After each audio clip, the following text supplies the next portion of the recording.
Les invito a buscar en la segunda carta a los Corintios, precisamente en nuestro versículo de memorización, capítulo 5. Citamos nuevamente el versículo 21. Al que no conoció pecado, por nosotros lo hizo pecado, para que nosotros fuésemos hechos justicia de Dios en él. Si bien es cierto, hermanos, hay muchos pasajes en la Escritura que nos podrían dar una gran ayuda al momento de que nosotros podemos tener esas oportunidades que el Señor nos da para compartir el Evangelio. Podríamos citar 1 Corintios 15 del 1 al 3, también donde el apóstol Pablo confiesa lo que él recibió y en esos 3 versículos expone el Evangelio. Pero en un solo versículo donde podamos nosotros compartir las verdades profundas del Evangelio, lo encontramos en este versículo. El Señor, únicamente podríamos decirlo, el Espíritu Santo, Dios mismo inspirando al apóstol Pablo, pudo en ese versículo comprimir todas esas verdades. Porque si bien es cierto, hermanos, hoy quisiera citar solo algunas de las doctrinas esenciales que están acá, pero todas ellas serían suficientes para inclusive llevar una clase acerca del Evangelio.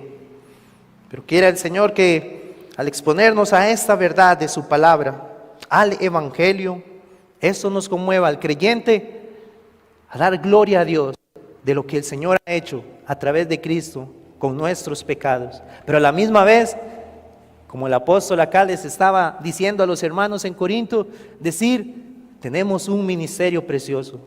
El ministerio en el cual anunciamos esta palabra de la reconciliación. Y no es un mensaje que va, como en muchos contextos hoy se brinda, que es para motivar o inspirar o traer motivación a las personas. No, es el mensaje en el cual se centra en Dios, en el Padre y en el Hijo, lo que hicieron para traer la salvación a los que son de Él. Pero la gloria en el Evangelio es de Dios. Recuerdo, hermanos, la primera vez, tal vez para muchos hoy puede sonar algo bastante evidente, decir que en el Evangelio es la gloria de Dios lo que se manifiesta.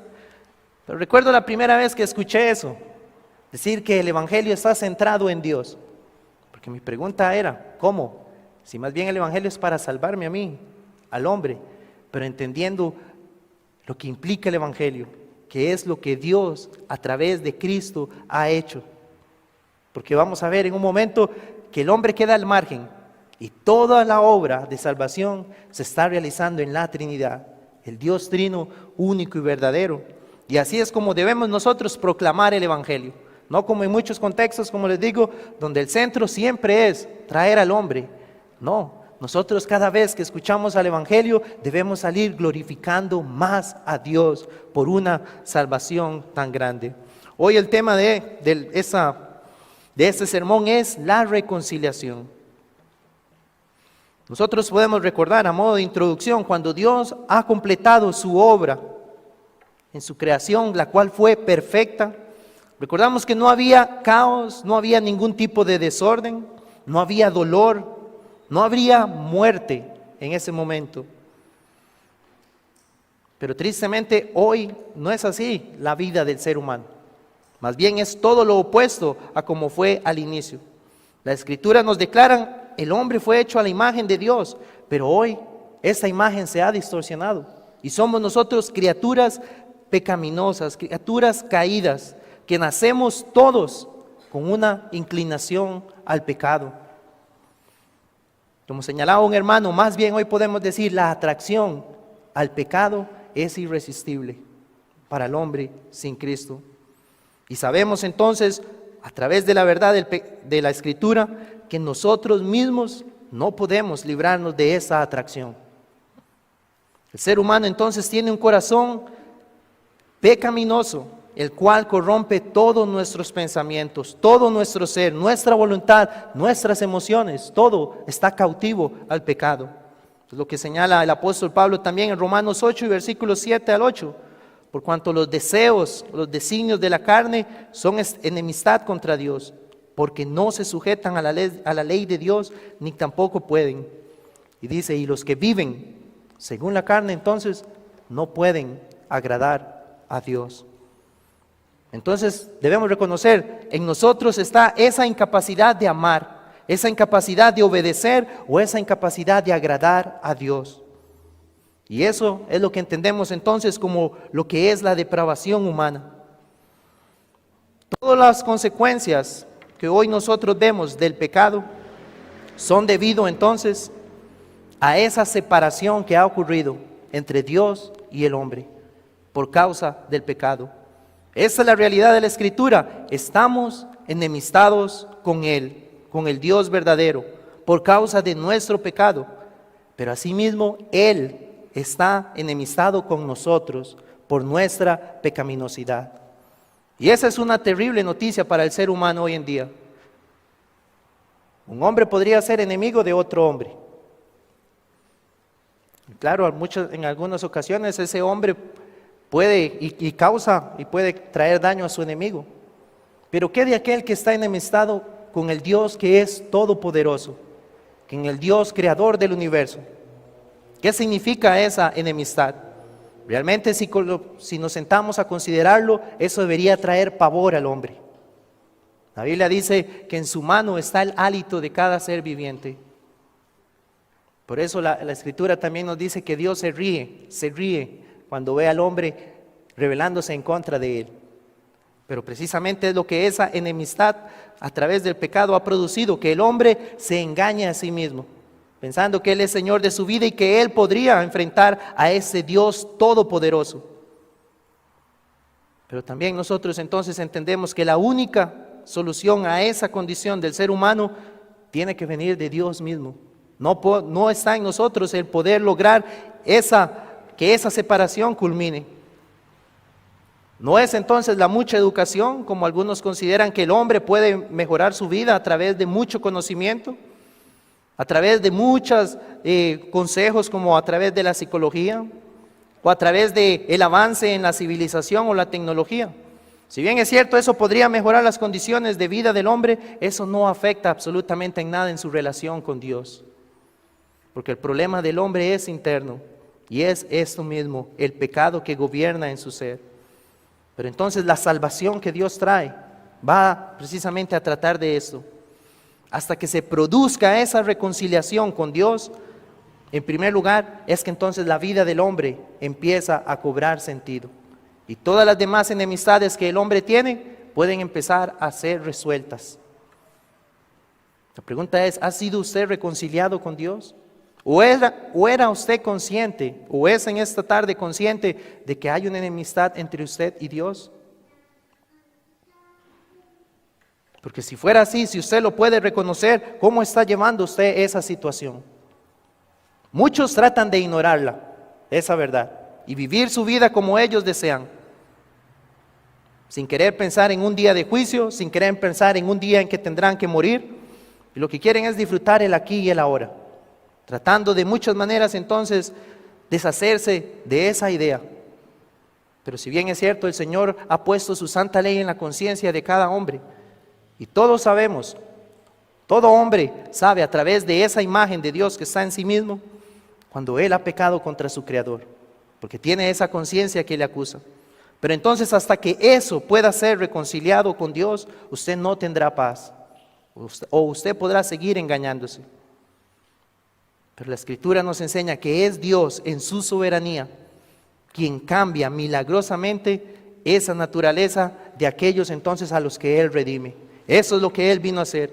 De modo que entonces ahora ellos puedan sí practicar la misma justicia que antes ellos odiaban. Y eso es lo que nosotros vamos a ver en este pasaje, lo que Cristo hace para lograr esa reconciliación. Por eso, hermanos, nosotros que estamos estudiando en el capítulo 8 de nuestra confesión, que habla acerca de Cristo el mediador, como la semana anterior nosotros lo estudiábamos, solo Cristo, que es el sumo sacerdote, es el que puede colocarse en el lugar entre Dios y el hombre, y puede ser aquel verdadero constructor de puentes, aquel que puede traer entonces el camino mediante el cual el pecador, a través de Cristo, puede llegar y ser reconciliado con Dios. No hay otra manera, es solo a través de Él. Jesús nos provee entonces, como vamos a ver en este pasaje, esa propiciación que nos va a salvar de la ira de Dios. Cristo es el que nos trae la justificación, que nos va a salvar de nuestra culpa. Y Cristo es el que trae la redención, que nos libera de la esclavitud del pecado y logra entonces esta reconciliación con Dios. Jesucristo es el único entonces que puede ser alabado y reconocido como ese constructor de puentes entre Dios y el hombre.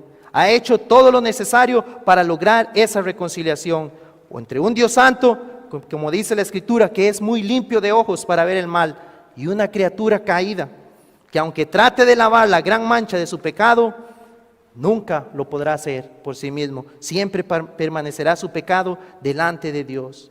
Y ese es el mensaje de la cruz, el mensaje que el apóstol Pablo anunciaba y que vemos que una y otra vez en la carta a los Corintios él les mencionaba. Él les dice: me envió a Cristo a predicar el evangelio, no con sabiduría de palabras, para que no se haga vana la cruz de Cristo. Primera a los Corintios 1:23 dice: nosotros predicamos a Cristo crucificado. Y Gálatas 6:14 dice: pero lejos esté de mí gloriarme, sino en la cruz de nuestro Señor Jesucristo. Ese es el mensaje del evangelio, el mensaje de la cruz, porque ahí en la cruz es donde se logra la reconciliación. No es por otro camino que el hombre puede lograr que esa separación se acabe, sino que es el anuncio de la obra de Cristo en la cruz del Calvario. El evangelio que anunciaba Pablo y los apóstoles es esa buena noticia para entonces la humanidad caída respecto a cómo sus pecados en la cruz pueden ser expiados. Cómo ellos a través de la cruz obtienen el perdón de sus pecados y cómo ahora son declarados justos ante Dios. ¿Cuál es ese mensaje de la cruz? ¿Cómo hizo Cristo expiación por el pecado? Y esas son palabras, hermanas, como les digo, doctrinas que en este versículo nosotros podemos encontrar. Y solamente brevemente las quiero mencionar, porque cuando hablamos de la expiación, que nuestros pecados son expiados a través de Cristo, esa palabra lo que significa es fuera de, por lo cual tiene que ver con quitar algo. Y lo que la Escritura nos enseña es que a través de Cristo la culpa, mediante el pago de su sacrificio en la cruz, fue quitada de nosotros. Nuestros pecados fueron quitados a través de Cristo. Y la propiciación que se logra, podríamos decir entonces que la propiciación es el objeto de la expiación. La propiciación lo que hace es que a través de que Cristo quita la culpa de nuestros pecados, ahora el favor de Dios está sobre el hombre. Y eso es que podemos decir que Él es nuestra propiciación. El favor de Dios lo recibo porque Él ha quitado mis pecados. Esa es la verdad de la expiación y de la propiciación. Y como les digo, este versículo lo resume perfectamente. A través entonces del proceso de esta propiciación, nosotros somos restaurados a la comunión y al favor delante de Dios. La Escritura nos dice que Dios es amor, nos dice que Dios es santo, pero también debemos reconocer que la Biblia nos dice que este mismo Dios también tiene ira. Juan 3:36 dice: el que cree en el Hijo tiene vida eterna, pero el que rehúsa creer en el Hijo no verá la vida, sino que la ira de Dios está sobre él. Por eso es que necesitábamos a alguien que ganara ese favor de Dios hacia nosotros, alguien que aplacara la ira de Dios. Esa es la enemistad, estimado amigo. Si usted no tiene al Hijo de Dios, la ira de Dios está sobre usted. Tal vez usted pueda cuestionar esto y decir: ¿cómo esa ira se encuentra sobre mi vida si estoy viviendo como deseo? Las cosas marchan bien, no hay nada que me preocupe en este momento. Como decía, o como leímos, que el apóstol Pablo le dijo a los corintios: no tome en vano la gracia de Dios, porque Dios le está dando y le está otorgando tiempo para que esa reconciliación por medio de Cristo sea lograda.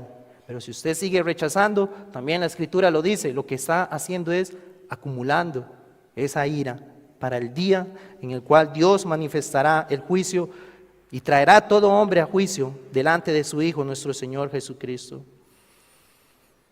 Ahora, hermanos, el sacrificio de Cristo en la cruz, porque ahí es donde vamos a ver que se produce esa reconciliación. Muchos, y quiero señalar algunas ideas que tristemente se exponen acerca de lo que significó el sacrificio de Cristo en la cruz. En la cruz, algunos dicen que fue un ejemplo de un amor sacrificial, pero que no fue en ningún momento el precio o el pago de un redentor. Entonces eso quita la idea de que Él me estaba representando, sino que más bien me está dando un ejemplo de un amor sacrificial hacia aquellos que han pecado contra Dios.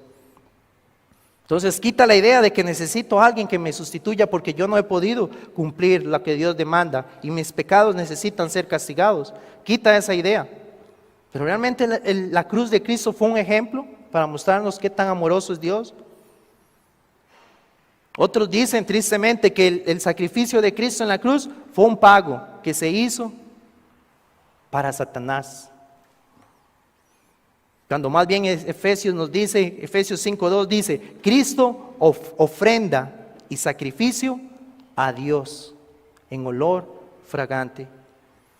Hebreos 9:14 también nos dice, cuánto más la sangre de Cristo, el cual mediante el Espíritu Eterno dice, se ofreció a sí mismo sin mancha, se ofreció a Dios.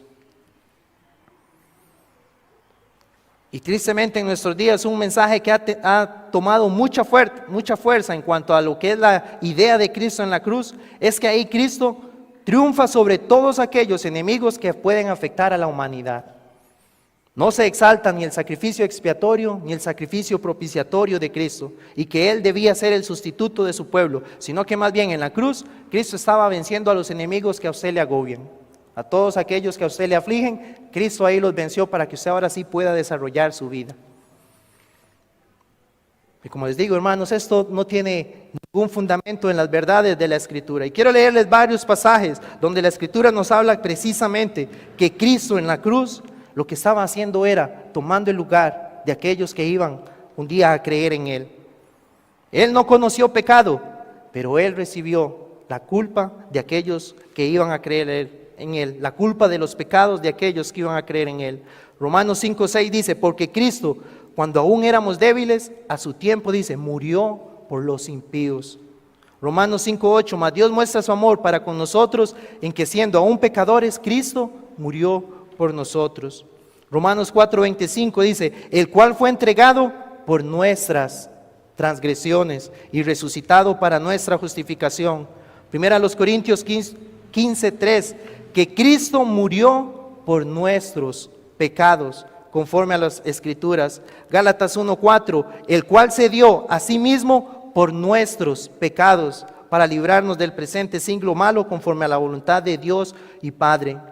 Hebreos 9:28, así también Cristo fue ofrecido una sola vez para llevar los pecados de muchos. Primera de Pedro 2:24, quien llevó Él mismo nuestros pecados en su cuerpo sobre el madero. Primera de Juan 2:2, Él es la propiciación por nuestros pecados. Primera de Juan 3:16, en esto hemos conocido el amor, en que Él puso su vida por nosotros. Y Primera de Juan 4:10, en esto consiste el amor, no en que nosotros hayamos amado a Dios, sino en que Él nos amó a nosotros y envió a su Hijo en propiciación por nuestros pecados. ¿Cuál es el tema de la cruz? Que Cristo ahí en la cruz cargó por los pecados de su pueblo. Ese es el mensaje que el apóstol Pablo anunciaba. Ese es el mensaje que debe ser proclamado y anunciado y el cual el hombre no debe menospreciar. ¿Tiene usted una culpa delante de Dios? Si usted lo reconoce, tiene que ver a Cristo, porque quiere decir que si usted pone toda su fe y toda su esperanza y confianza en Cristo, la culpa de sus pecados está sobre Él.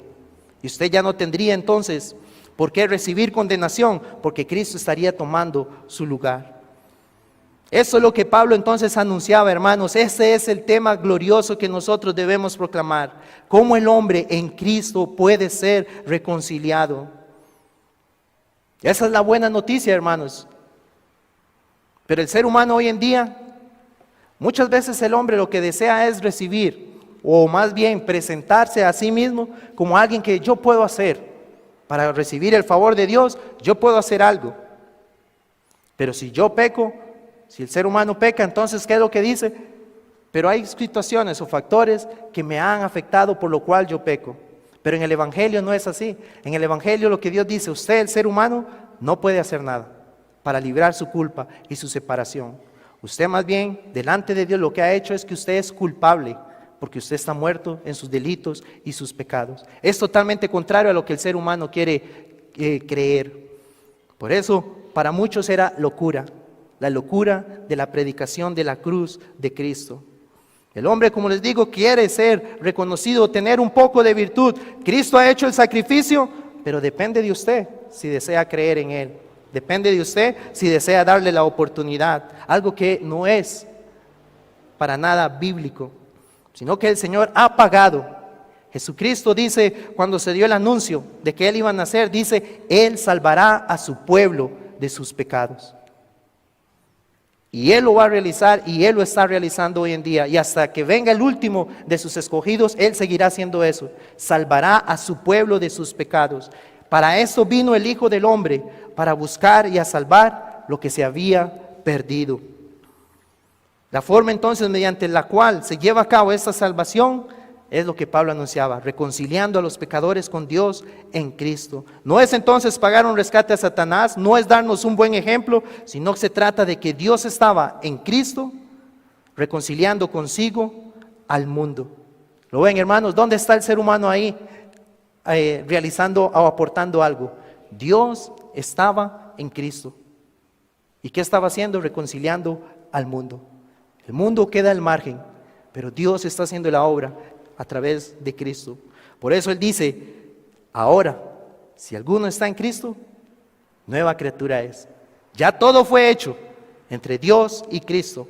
Y ahora el ser humano, el que ha creído en Él, el que se ha arrepentido y ha colocado su fe en Cristo es hechura nueva, creados en Cristo Jesús. El centro del Evangelio, entonces, por eso podemos decir Dios mismo. Y es en la cruz donde vemos esa reconciliación con Dios, por medio de ese intercambio. Cristo intercambia su justicia por nuestro pecado. Y brevemente, hermanos, el versículo nos dice, al que no conoció pecado. Ahora, por experiencia personal, ese es el testimonio de la Escritura. Cristo nunca pecó. Pero si bien es cierto, Él es Dios omnisciente, Él sabía todo acerca del pecado. Pero Él nunca, vamos a leer unos versículos, se nos enseña que Él nunca cometió pecado. Si bien es cierto, cuando Él desciende al mundo, vive toda su vida en un mundo maldito por el pecado. Pero precisamente Él enseñó y predicó en contra del pecado. Y en toda su vida terrenal, Él permaneció entonces sin pecado alguno. Y nada entonces de lo que ocurre en la cruz llega a alterar ese hecho. Porque Cristo en la cruz no es que Él se convierte en pecado, sino que Él recibe la culpa de los pecados de su pueblo sobre sí mismo. Hebreos 4:15 nos dice, porque no tenemos un sumo sacerdote que no pueda compadecerse de nuestras debilidades, sino uno que fue tentado en todo, según nuestra semejanza, pero sin pecado. Hebreos 7:26, porque tal sumo sacerdote nos convenía, santo, inocente, sin mancha, apartado de los pecadores y hecho más sublime que los cielos. Y Juan 8:46, Jesús le dice a los judíos, ¿quién de vosotros me redarguye de pecado? Cuando lo estaban acechando, Él les confrontó. Esa es la oportunidad que tienen. ¿Quién de ustedes puede señalarme entonces un pecado? Y inclusive cuando Él fue arrestado y llevado ante Pilato, el mismo Pilato dijo en Juan 18:38, cuando hubo dicho esto, salió otra vez a los judíos y les dijo, yo no hallo en Él ningún delito. Y el apóstol Pablo en su carta, en su primera carta, en capítulo 2, versículo 22, dice, el cual no hizo pecado, ni se halló engaño en su boca. Cristo entonces fue sin pecado, hermanos, al que no conoció pecado. Ahora, hermanos, si nosotros tuviéramos que tener a un hermano de lunes a domingo, viviendo con nosotros, ¿qué vería Él en nosotros? ¿Vería a alguien totalmente perfecto? ¿O vería a alguien que comete pecados? Realmente eso es lo que encontraría. Que nosotros, si estamos en Cristo, hemos sido redimidos, pero aún queda ese remanente de pecado. Ninguno de nosotros podría hacer esta afirmación. Solo nuestro Señor Jesucristo, desde el día en que nació hasta el día en que murió, nunca se le pudo señalar algún pecado. Inclusive vemos cuando sus hermanos llegan a creer en Él. La carta que tenemos a Santiago, donde Él habla acerca de Jesucristo y que entendemos que Él era el hermano del Señor. Si Él hubiera visto pecado en el Señor, ¿creen que se hubiera rendido a Él, a adorarle? Por supuesto que no. Pero vio a un hombre que fue totalmente sin pecado. Cristo no cometió sin pecado. Y es más, podríamos pensar y razonar entonces y decir, si Él llegó a pecar, entonces ¿cómo podría ser un sacrificio para expiar los pecados de todos aquellos que iban a creer en Él, si Él mismo estaría manchado por el pecado? Él es la enseñanza al que no cometió pecado. Ahora nos dice, por nosotros lo hizo pecado. Como les decía, no significa que Cristo fuera hecho pecador, porque sabemos que Él es Dios. Cristo no tenía entonces esa capacidad de pecar. Segunda Timoteo 2:13 nos dice, Él no puede negarse a sí mismo, Él es Dios. La Escritura también, como les leía, dice que Él es muy limpio de ojos para ver el mal, ni puede ver el agravio. Por tanto, Él nunca pudo pecar. Pero lo que entendemos es, ¿qué quiere decir que Él se hizo pecado? Ahí es donde tenemos que tener cuidado a hablar acerca de lo que ocurrió en la cruz.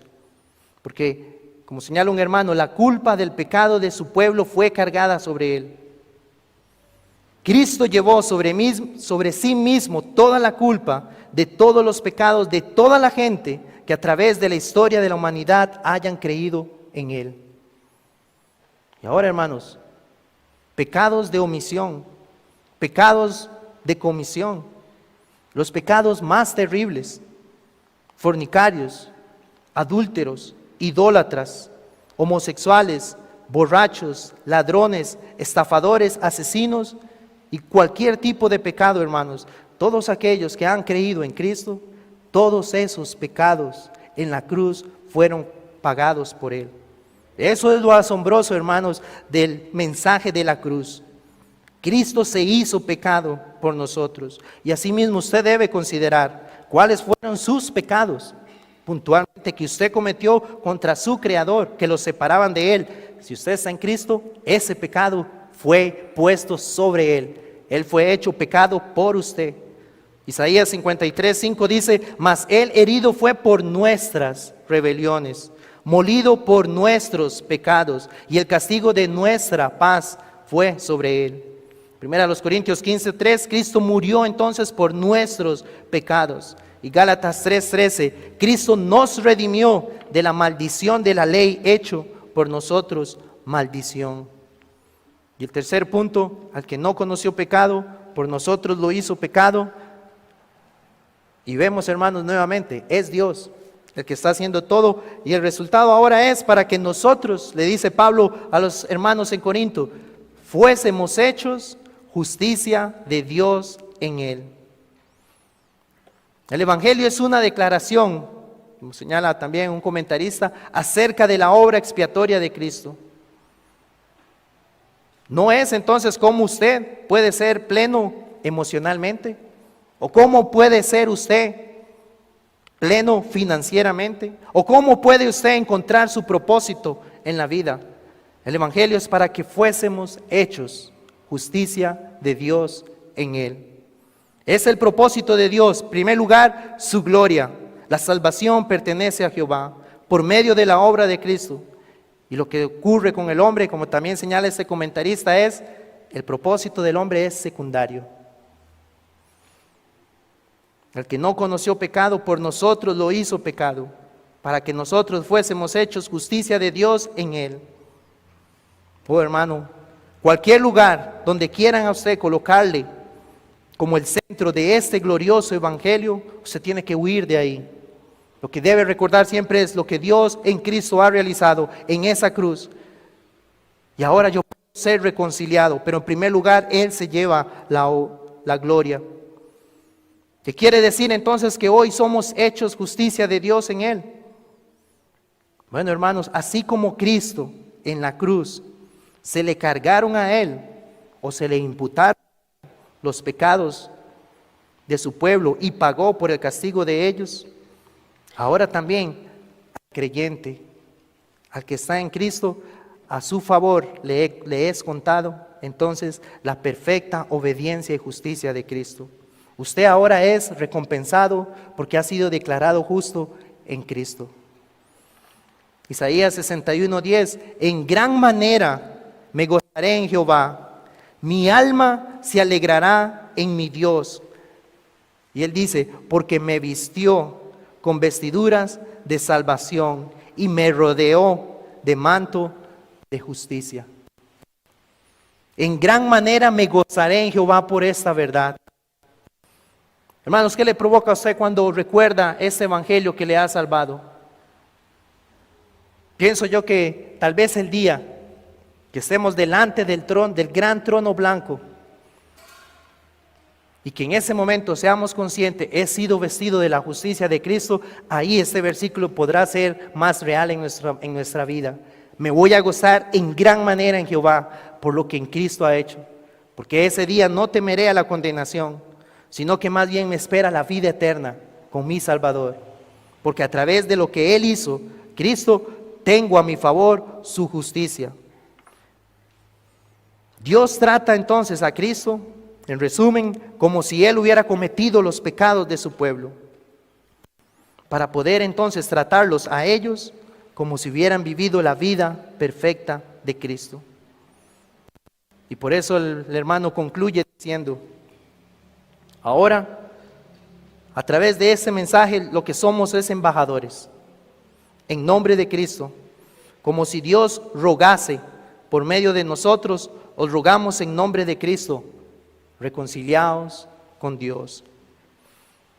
Sí, en primer lugar, como ministros del Evangelio, el apóstol Pablo siendo uno de ellos y aquellos a los que el Señor nos ha llamado, ese es el mensaje que anunciamos en todo lugar.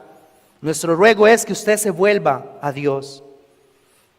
Nuestro ruego no es que usted pueda tener la plenitud aquí en esta vida temporal, sino que nuestro ruego es que usted un día esté delante de Dios vestido de la justicia de Cristo, reconciliado por medio de lo que Cristo ha hecho.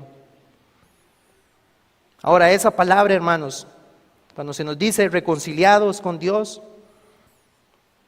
el sentido de la palabra griega que se utilizaba ahí era para unas transacciones comerciales o para una venta, podríamos decir, donde se da un intercambio, la persona daba el dinero y a cambio recibía aquello que quería, lo que quería comprar en ese momento.